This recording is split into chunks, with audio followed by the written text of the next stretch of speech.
Hi, so I'm Sven, this is Chris, and I was here 2 years ago, and I'm amazed and delighted how this conference has grown, both in terms of quantity but also quality. And I'm the case in point here, because 2 years ago some of you heard me speak about Sark, and I'm just really a dude from that island.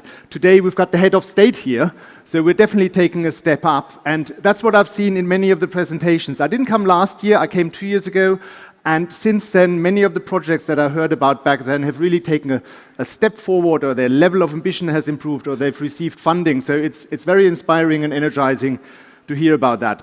So Sark, in case you don't know, is a tiny island. It's about 5.5 square kilometers, so it's about 2.5 times the size of Monaco. But it punches above its weight in terms of what it can do. It has incredible powers. Even though it only has 500 people, it is self-governing. It has its own parliament, it can set its own laws, it has its own set of taxes. It is literally like a country. It's a so-called Crown Dependency, which is a quirky status that has existed in the case of Sark for 453 years. And Christopher is the 23rd in line as the hereditary head of state, and he will tell you about all of these things that when I say them, people always say that can't be true. So you'll hear it from the horse's mouth. We're doing this presentation in a sort of, like we split it between us. I briefly talk everyone who hasn't heard about it yet through the sort of question of what is Sark, where is it, how does that work, how can something like that even be, and importantly, if you live there, how is life? And then I hand over to Christopher to talk a bit about its special status, where we want to take it. And just in case you wonder, we're not here to raise funds. We do have a project and an ambition that we will speak about at the end, which is all about creating a plan for the future of Sark, a multi-generational plan to take this island to a totally different level where it is nowadays, which also includes bringing more people there. With 500 people, you can't run a government. Most of the time, we don't even have all the seats in parliament filled because there are not enough people willing to stand for parliament. We also don't have a bakery. Everything is just subscale right now, and that's something we need to change, which we're intending to do through real estate projects, which we are closely going to coordinate with the local government and involve the local community. But we'll get back to that. So Sark, as you know, we're here in the European... You need that one as well. Oh, sorry, yeah. Sark, as you can see here on the map, we're just off the coast of France. There's this old saying from Victor Hugo that the Channel Islands are fragments of France that fell into the sea and were picked up by England. There's Guernsey and Jersey, they're well known. Sark is a little less known. It's not part of the United Kingdom. None of these islands have ever been part of the United Kingdom. They are so-called Crown Dependency, and they're not a jurisdiction in the conventional sense. They're a set of islands that govern themselves. So Guernsey governs itself, Jersey governs itself, and Sark governs itself and has the same rights as Guernsey and Jersey, even though it is tiny. Independence and self-governance doesn't depend on your size, it depends on your legal status. And again, that's what Christopher will speak about a little bit more.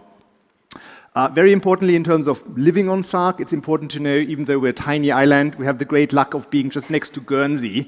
Yeah, Guernsey has 62,000 people. It's a very wealthy island. That button.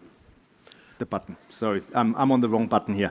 There's a ferry that takes us back and forth. It's 30 minutes. So even though Sark has limited facilities, we can hop over to Guernsey and go shopping in a large Waitrose and enjoy other facilities. This building here is probably the best symbol that we have to get across that Sark does its own thing. It's our prison. It's the world's smallest prison, built in 1856. And it is in operation today, just as it was in operation in 1856. It looks the same inside. And it just goes to show that we're setting our own laws. You can get locked up for all sorts of things. But generally, we don't have many laws, so there's nothing much to fear. It's also one of the most often photographed tourist sites. If you live in Sark in summer, there are a lot of visitors coming. It's generally regarded as the most beautiful of the Channel Islands, the crown jewel of the Channel Islands, and we get about 70,000 tourists a year. So there are hotels. In summer, we have up to 10 restaurants. There's a lot going on, and this is primarily for drunken people who cause trouble. Sark is famous for not having cars. One of the great things about Sark is that it's in many ways living like in the old days. And one of these aspects is we don't have paved roads, we have no street lights, we also have no cars. We do have horse-drawn carriages, which makes it all very pretty. And we're not entirely denying modernization and civilization. We have tractors, and for matters such as, you need an ambulance on an island, we have a specially constructed trailer attached to a tractor. That's our ambulance on the island. It's a beautiful place. I said it already. We have many beaches. To all of them, you have to sort of walk down quite a bit. So everyone on the island tends to be quite fit. Pirates used to hide on the island, and Christopher is a descendant of pirates, as he will tell you. And there's a lot of tradition and folklore. So you probably have never heard of the witches' seats. So witches, once they've spent the night dancing on the beaches and they fly home on their brooms, they get tired occasionally as well while they're on their way home. They have to rest somewhere. So they land on these roofs or on the chimneys.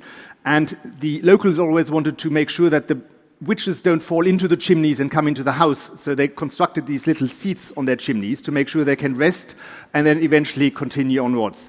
Sark, as I said, has been around for 453 years in its current state, so there's a lot of history there.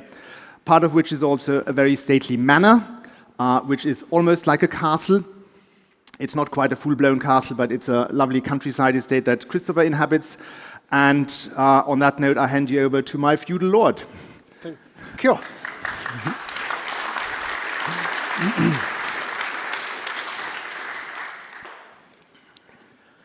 So we've been inhabited continuously since the Stone Age. But in fact, the Black Death in the 1350s did for the community of monks that lived just next door to my house. And it became a home to pirates and the French, who used that as as a place to store booty and generally create mayhem in the local waters.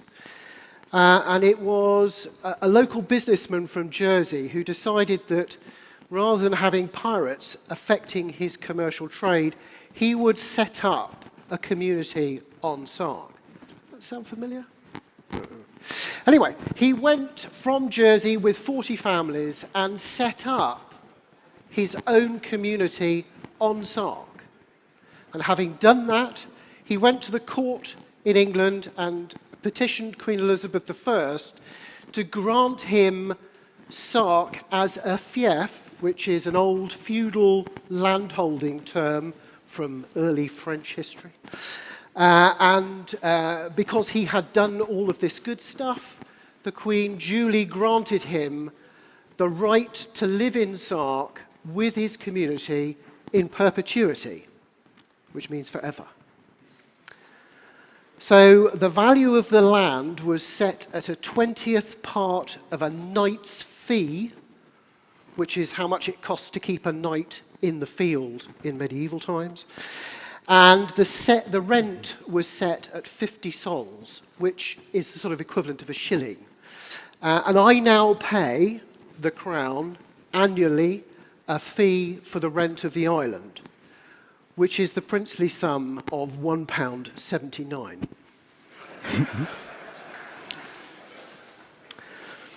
So we started with a feudal system, and that lasted for 443 years. And in 2008, a hybrid government was introduced with politicians elected by universal suffrage. Up to that point, it had been an obligation of landowners to govern their own island. And Sark has managed to exist completely unchanged and unnoticed for hundreds of years. And finally, when forced to change our status as a self-determining microstate, this confirmed and legitimized our state as an independent place. The coronation was particularly important for Sark because without the constitutional monarchy that we've lived with for the past millennium, the fief of Sark wouldn't exist.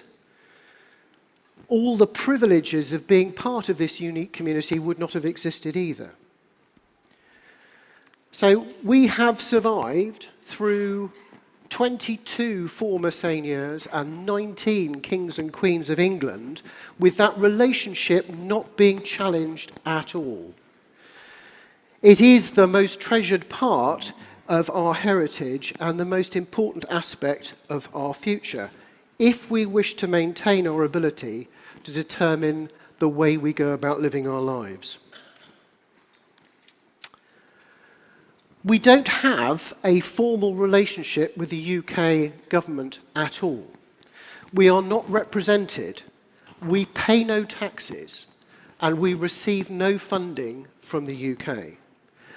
But we are part of the British Isles, and as such benefit from things like UK defence policy, UK consular services, so passports, etc.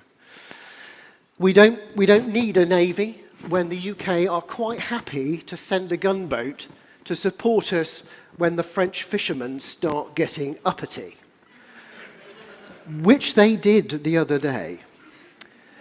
And the Westminster government manages our conduit to the Privy Council, which is the body on the UK that ratify our laws. And the Privy Council is that formal body that advises the King on constitutional matters. So this is some words from an academic looking at how Sark's legal status stacked up. Clearly, our legal status is enshrined, and it's enshrined in the fact that the UK government insisted we go about doing things in a certain way, and that's the way we do it today. So we have our independence confirmed. And in due course, the internet will finally catch up, and we'll have our own top-level domain. Very important top-level domain stuff is it defines things like VAT levels and stuff. So I can order stuff from Amazon and they will automatically adjust the amount I pay by taking off VAT or assigning it at a particular value. So, by quirk of fate, mostly by not making too much fuss and not being noticed and not getting into any major trouble, with our legitimacy confirmed by the King, the UK government, academics, and the internet, well, nearly, we are that bona fide self-governing jurisdiction with a small English-speaking population on the outskirts of Europe. It must be a nirvana. The only caveat is to that we come with the restrictions of the UK's legal framework and its place in the world order. However, not all is Shangri-La. Schumacher, a well-known German-born English economist, wrote a series of essays way back when called Small is Beautiful. Yes, but small is challenging. How do you make things work when you have so few people? The last census gave us 572 people on the island, and not all of them of working age, or a lot of people retired. So our average age is over 65. Basic expectations of a modern world and an English-speaking British modern world have to be met somehow. So we need to consider healthcare, education, welfare, energy, waste management, all of those things. And that's very difficult with a really small population. So key to our resilience is more residents. We have too few at present. Where we get to in terms of our population figures in the future, I really don't know. We need probably more than double, but more than 10 times would be too many.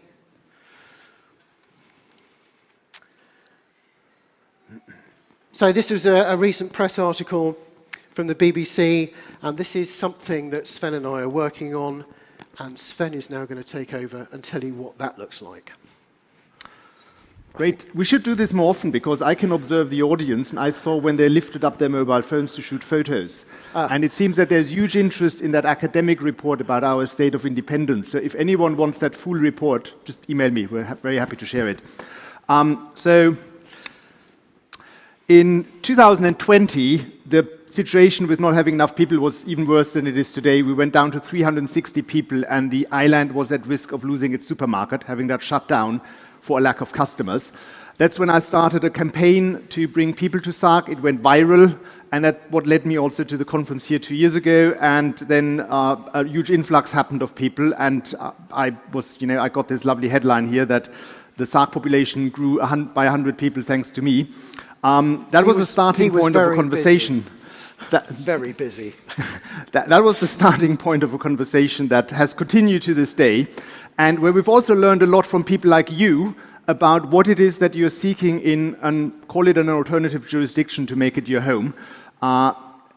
Sark is always said to be, by the media, to be a tax haven, which it certainly is, but there's much more to that in terms of living on the island. I do always like showing off our one-page tax return.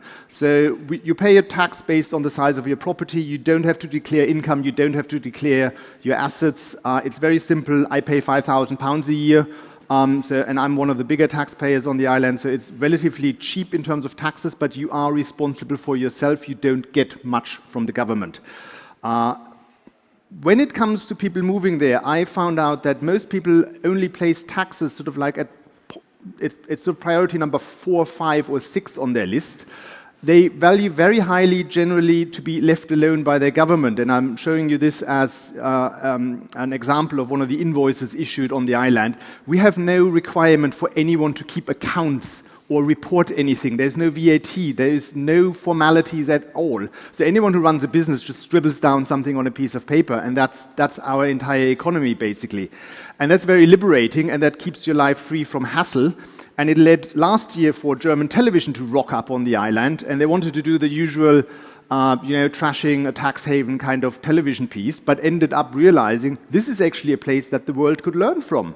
And I think this is another sign that, what we're doing here, what we're attempting is really on the way up. There's a growing realization among many people, and even among state-funded German television, that, something is at odds in the Western world right now, and something needs to change. And we're trying to get ahead of all this by creating this plan and this project, which we call Sark 2.0, which is all about investing in real estate primarily. We have not a lot of real estate on the island, and what we've got is in pretty bad condition.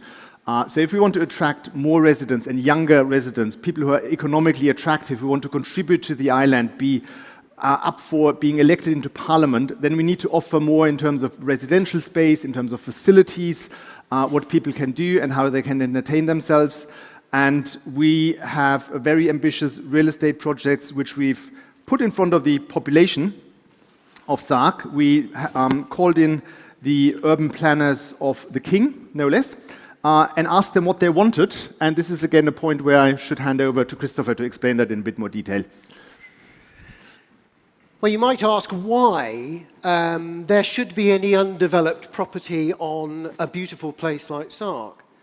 And this goes way back into history. So in 1611, King James I wrote a charter denying people the right to mortgage their property and denying people the right to split their property. And that was only overturned in 2018. Things don't happen fast on Sark. But with this eye to the future and seeing how badly a top-down approach can have on a community, we engaged the services of the most prestigious organisation we could find to engage with the population.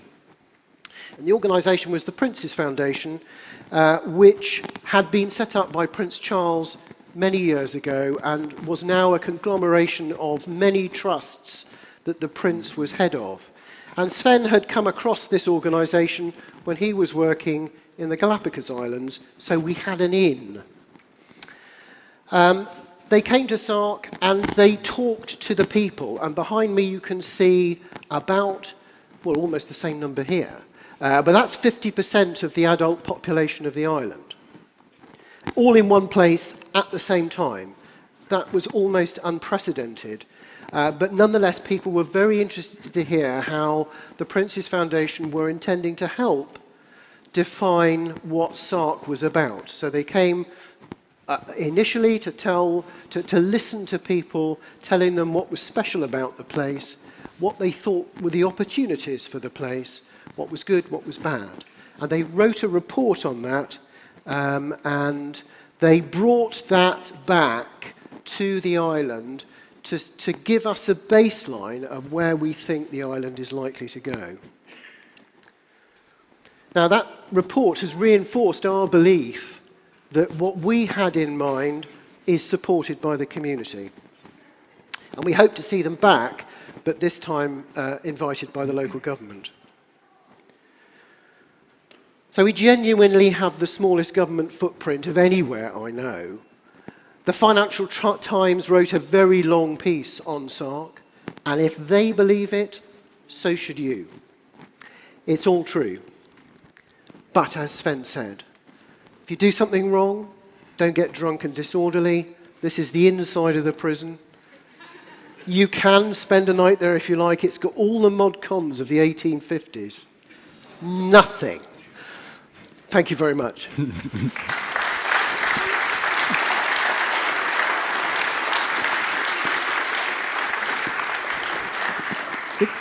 Got time for some questions.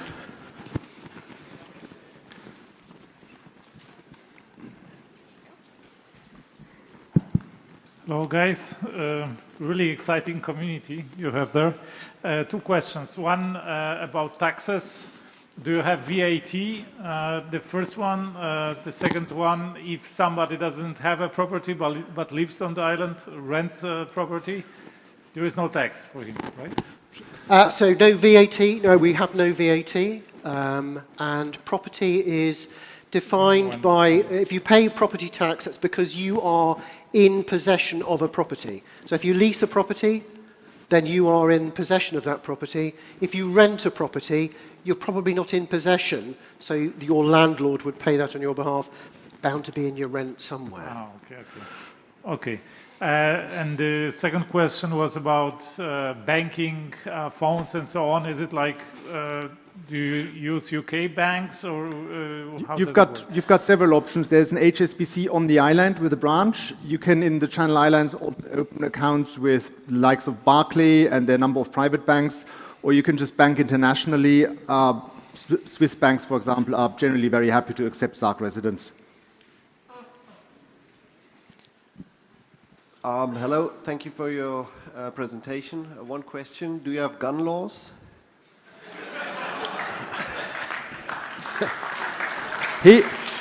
I think he walks around at night with a musket, but I'll let him answer that. Yes, we do. We don't encourage machine guns, but due to quirks of feudal sort of state, we do require the principal landowners on the island to hold a musket for the defence of the island. Does that help? In more practical terms, to get a gun you need a license, for which you need to take some tests proving that you're sane and you can handle a gun. Then you get a license. Yeah, the bar's pretty low. Shall I tell the story of the Excel sheet? Yeah, go ahead. Yeah. I think it's true. As far as I know, the Sark government kept an Excel sheet on its government computer with all the gun owners on the island who had registered. And a note went out saying that we have accidentally deleted the Excel sheet. Can you please all register? And that's a very Sark story, and I think it's probably true.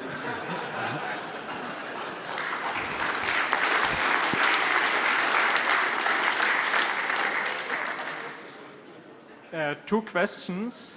How did Sark handle the COVID pandemic? And why are motorized vehicles banned in Sark? Okay, so COVID, it was really simple. We stopped people coming to the island. We just said to the ferry service, don't accept passengers, we'll have goods. Goods came across, they were disinfected, put in the shops. We just closed the community. And it meant we had no restrictions internally for that reason. Yeah, well, so it was no visitors. It was actually blissful. Best summer ever. We should do this every 2 years. The second question, motor cars. Well, it's not very big. So, I mean, it doesn't take you more than 40 minutes to walk from the top of the island to the bottom. It takes me 20 minutes to walk from the house, my house, to the harbour. What's the point of having a car? So we have bicycles. I've got an electric bike, which is fabulous. I've got a tractor. My tractor is electric, but I use it mostly for estate management purposes. And there are tractors, as you saw, there was a picture of a tractor pulling the ambulance.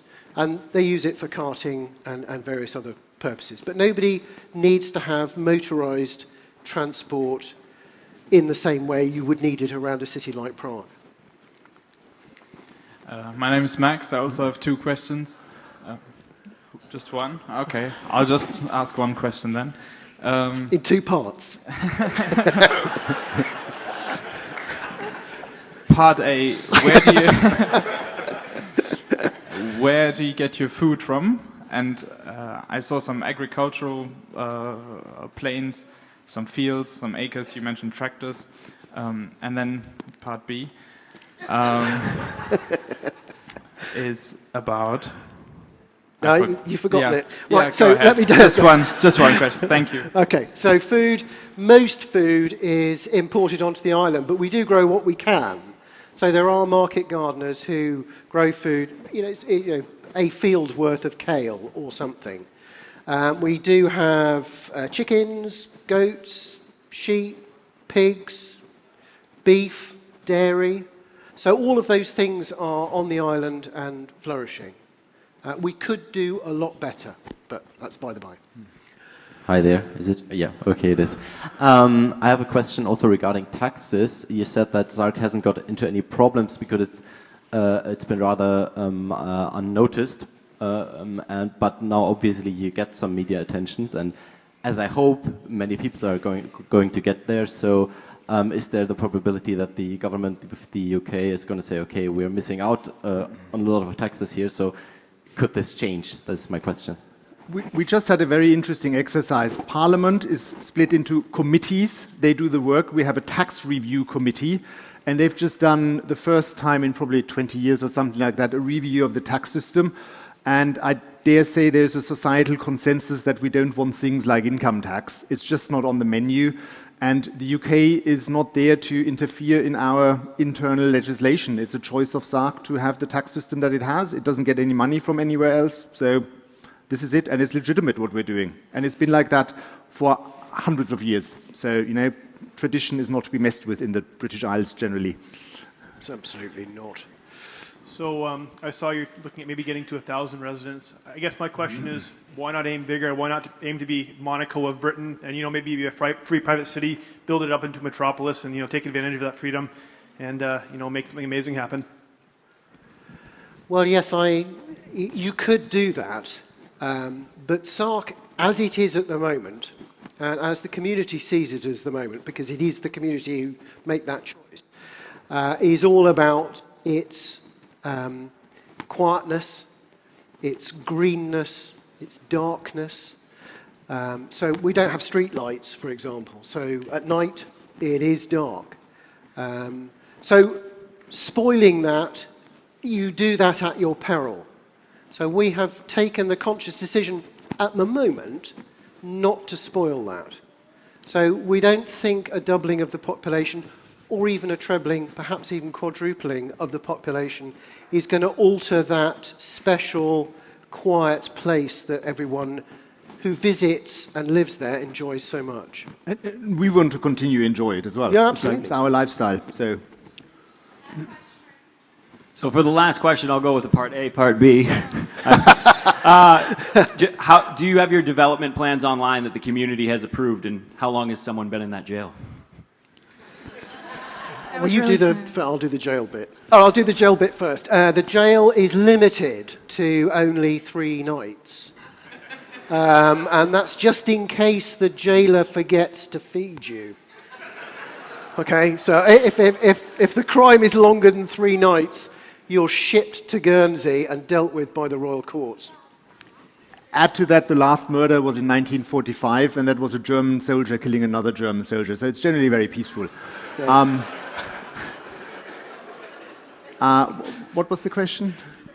The development plan. Yeah, right. So we have done what I would call a financial feasibility study of what could be done on Sark. We will absolutely, definitely not go into Sark and say this, that, or the other we will do or we want to do.